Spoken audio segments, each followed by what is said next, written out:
The recommended control strains and criteria for internal quality control are available in the QC tables on the EUCAST website.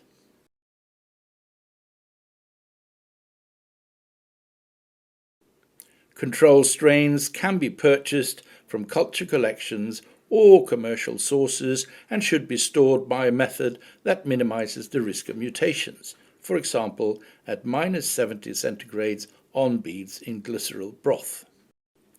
Store at least 2 vials of each control strain, 1 for in-use and at least 1 for archiving.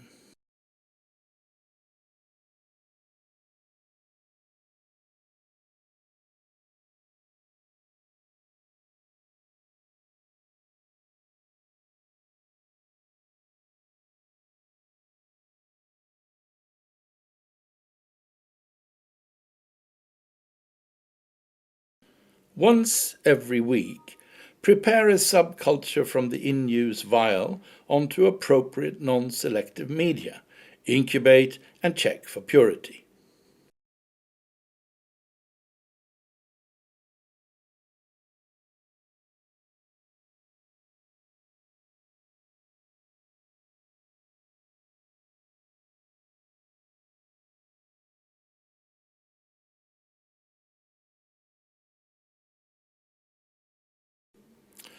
When subculturing from the purity plate, pick several colonies to avoid selecting a mutant and streak to obtain isolated colonies.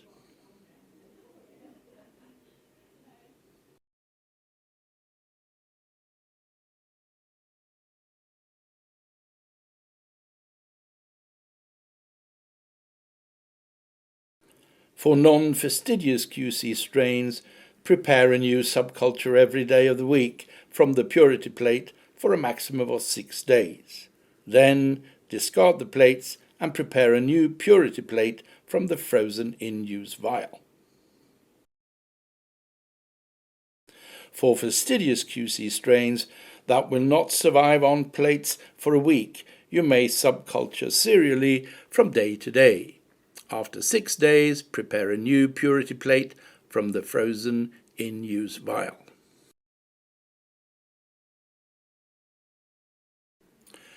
Routine quality control strains are used to monitor the performance of the disk diffusion test. Test antimicrobial agents which are part of routine panels. Use an overnight culture of the QC strain and follow the same testing procedure as for clinical isolates. Routine quality control tests should be set up and checked daily or at least 4 times a week.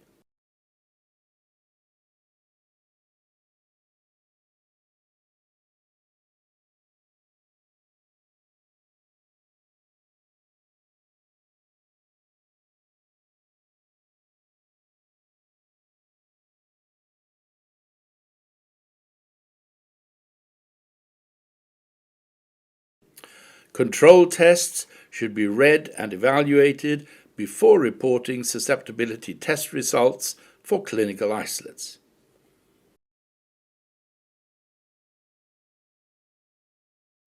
To check the inhibitor component of beta-lactam-beta-lactamase inhibitor combination discs, use specific beta-lactamase producing strains listed in EUCAST QC tables.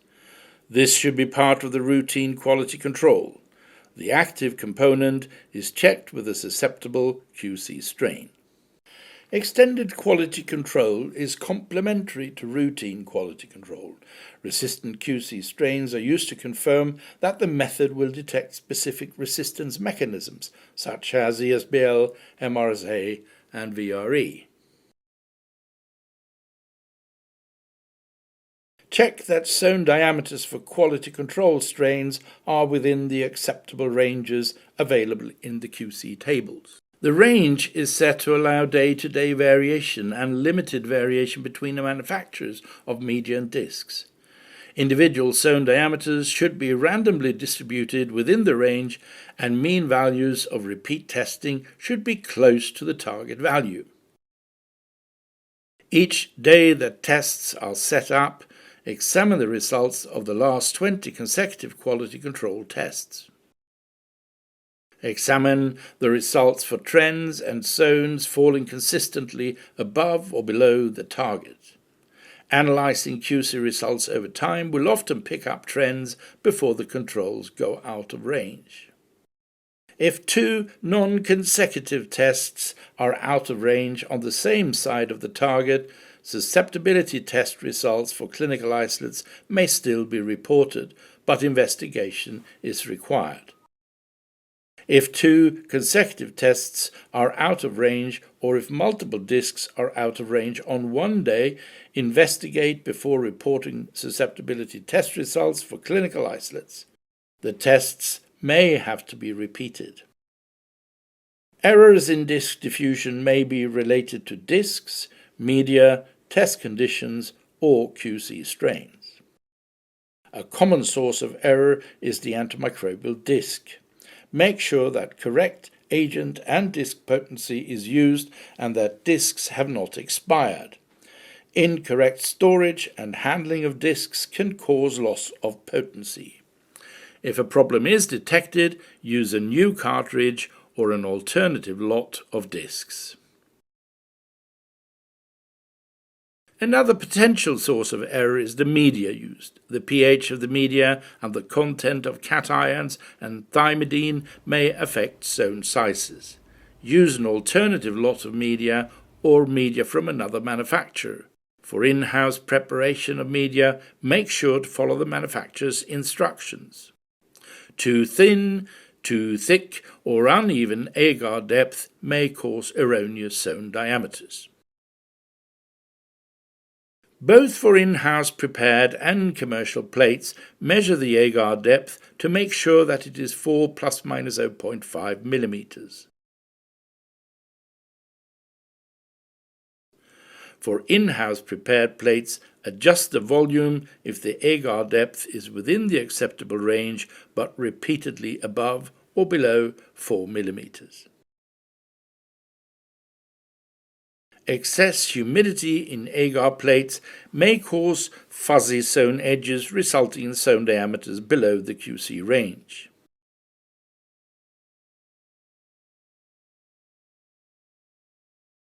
If necessary, dry plates either at 20 to 25 centigrades overnight or at 35 centigrades with the lid removed for 15 minutes.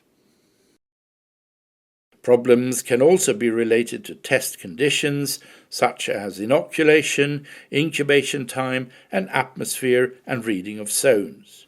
Train laboratory staff and make sure that all aspects of the EUCAST disk diffusion method are adhered to. See the disk diffusion manual on the EUCAST website. Incorrect storage and handling of QC strains may cause contamination, mutation, or loss of plasmid-mediated resistance.